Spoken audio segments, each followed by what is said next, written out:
Once upon a time, there was a pine tree named Penny. Penny grew up here in coastal Georgia in a forest surrounded by thousands of her brothers, sisters, and cousins. She started as a seed, tucked away in a pine cone. One spring, as the yellow dust descended and made all the humans sneeze, Penny was pollinated. Her cone dropped to the ground and was picked up by a squirrel. He buried it for later and then promptly forgot where he put it. And so it was a lucky break for Penny, who put her roots into the soil and sprouted up as a seedling. Over the years, Penny grew tall and strong as she raced her neighbors towards the sun. Eventually, she was big enough to make her own seeds, and her children were scattered across the forest. Her branches shaded other trees as they grew. Her roots intertwined with her neighbors. Penny was happy as part of her forest ecosystem. And then one day, the bulldozers came. They cleared new lots and cut new roads. And sure, they left Penny and a couple of her friends standing, but just 1 or 2 trees per lot. They built homes, and the people moved in. At first, Penny was glad to still be reaching towards the sun. She was even proud to be offering benefits to her new neighbors, like shading their homes or cleaning the air. But Penny was lonely. Life was much harder than it was before. The trees that had buffered her from the elements were gone. She was unsteady when the wind blew. And worst of all, her new human neighbors looked at her warily, worried that she was going to fall onto their new houses.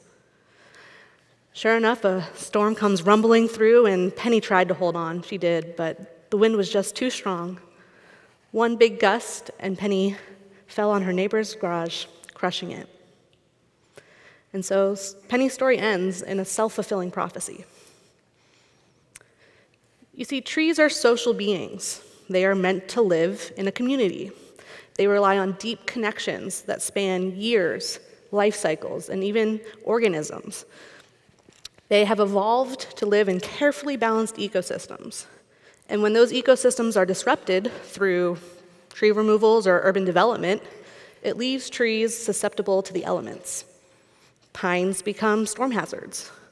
Maples struggle to survive in hot parking lots. Live oaks can lose half of their lifespan when confined to a small tree well. Historically, scientists have seen the forest as a competitive place. Trees all need the same thing to survive, so they should be competing for it. But recent studies are pointing increasingly to a cooperative forest rather than a competitive one. Trees and organisms come together to share nutrients and create a thriving community. At the broadest level, this happens through the process of nutrient cycling. Dead leaves and other organic matter are decomposed back into the soil as nutrients. That dirt that our friend Penny grew up in, it was provided by parts of dead trees, plants, and even animals. Energy can't be created or destroyed, so in a forest, it's shared. And a lot of this sharing happens underground. So there's this fungi called mycorrhizal fungi. It forms a hair-like network between the tree roots. It's a symbiotic relationship. The trees offer part of their sugar to the fungi, and in turn, the fungi help the trees share water and nutrients with other trees. It's a way for the forest to take care of their weakest link. If a tree is struggling, a nearby tree can offer whatever it needs to help thrive. This help is offered to aging trees, ailing trees, and even just young trees at the start of their lives. But beyond this nutrient sharing aspect, mycorrhizal fungi also serve another role. Scientists believe that they help trees communicate and signal each other in response to stressors.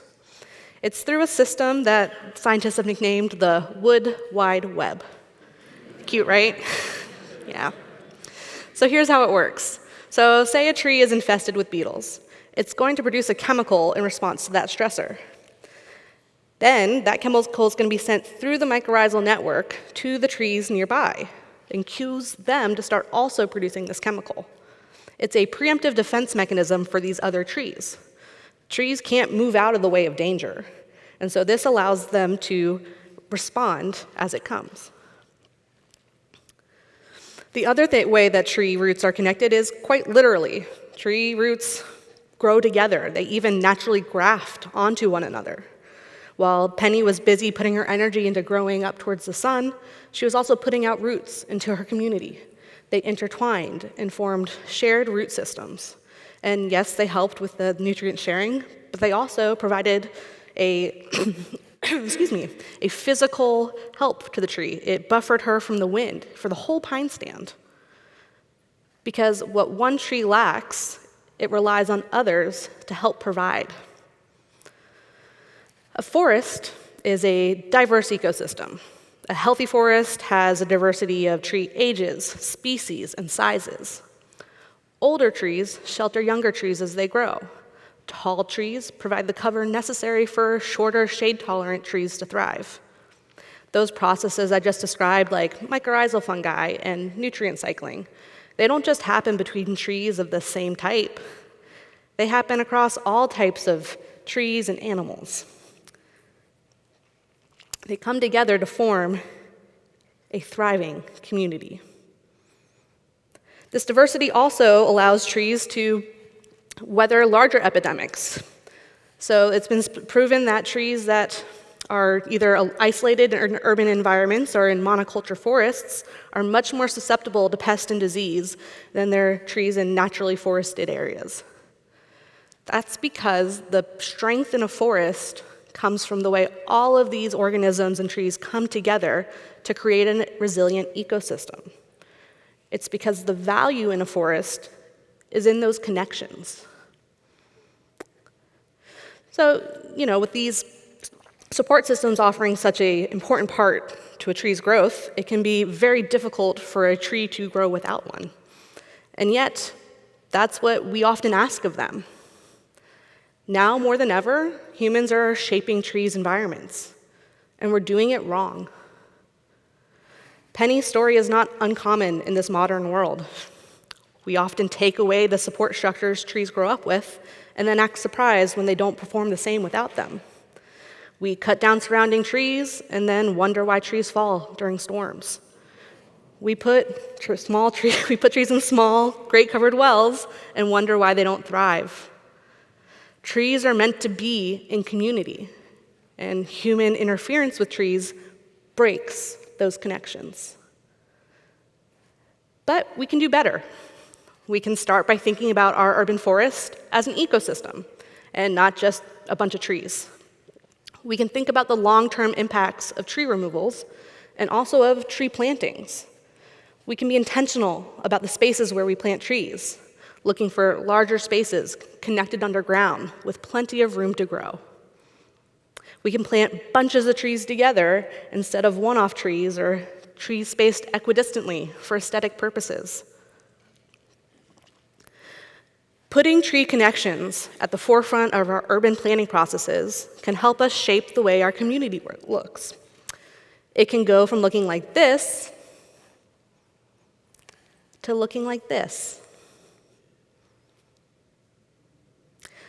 Because what's good for trees is good for us. Beyond making our community a beautiful place that people want to live and work, trees also absorb stormwater, store carbon, clean our air, and cool our public spaces. There are studies that